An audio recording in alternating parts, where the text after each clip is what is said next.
Asra, thank you so much for being here on Conversations at Jazz. As you know, we're doing these conversations online, and who better to start the whole process with than somebody who started her entire career in Pakistan in an internet company. So, welcome to Conversations at Jazz. Thank you so much for hosting me. A lot of your work has to do with sustainability and vertical,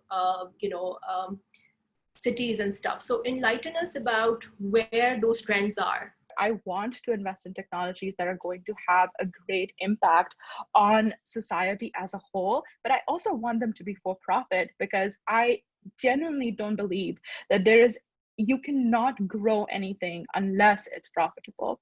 What are some of the Valley's three biggest investments of the future given COVID, given the fact that we are forced to do this online? I think markets where the cost of service is really high, but the quality of service is really low, those are potentially the best markets to go after. Education, healthcare, for supply chain, for food production, those are like kind of three that I totally agree with. Talk to us about things that you don't need to use as barriers for Pakistani startups. The same amount of power or time that you're spending on Instagram or making a TikTok video, the same amount of time can be spent actually learning something.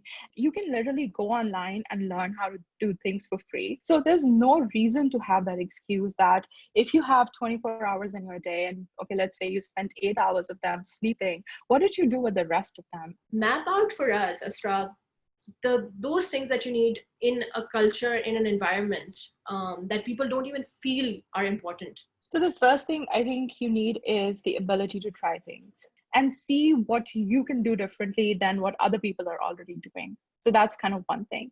The other is this not being very comfortable with failing, right? Like failing is never comfortable, but you should be okay with it and learn from it. So that's like two things. And the last thing, and you have to have that mindset that, and unless it is wrong, but if it's scientific, if it can be proven, if it can be tested, I am going to try and do it. Talk to us about rebranding labels on your own name. You just keep doing new things and you just keep moving forward. And at some point in time, your failures get left behind because people, once you're doing something significantly better, nobody remembers how you failed.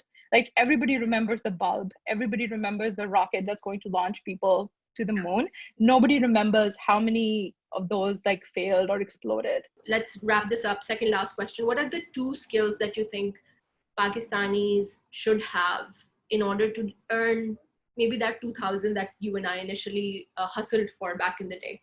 And in terms of learning a skill, I think learning that skill of how to make things efficient is extremely important because what that does is it gives you just more time to do things in life, right? So people who are successful are efficient with their time and their money. So that's like a key skill to learn. And the other skill to learn is to just like learn things.